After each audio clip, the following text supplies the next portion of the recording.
College square swimming ক্লাবের ঠিক উল্টো দিকে একটা গুমটি দোকানে সেদিন খেলাম সয়াবিনের স্টু। এতটাই টেস্টি যে দোকানদার দাদার থেকে জেনে নিলাম রেসিপিটা, বাড়ি এসে করেও ফেললাম।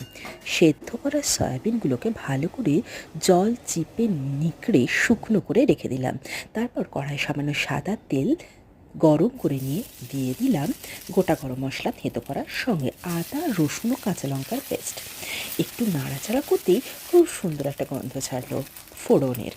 তারপরে রাফলি কাটা পেঁয়াজ, আলু, কাঁচা পেঁপে আর গাজর আমি দিয়েছিলাম একটু বড় বড় সাইজ করে কেটে। বিনসও দেওয়া যেতে পারতো, কিন্তু আমার কাছে ছিল না।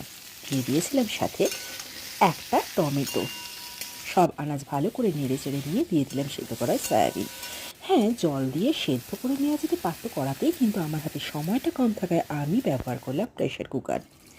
কড়া ধুয়ে জল দিয়ে দিলাম, সাথে স্বাদ মতো নুন। অল্প কিছুক্ষণের মধ্যেই সব আনাজ ভালোভাবে সেদ্ধ হয়ে গেল।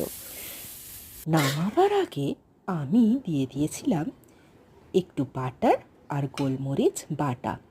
হ্যাঁ, গুঁড়ো গোলমরিচও দেওয়া যেতেই পারে। সে যে কি অসাধারণ খেতে লেগেছে আমি কাউকে বলতে পারবো না।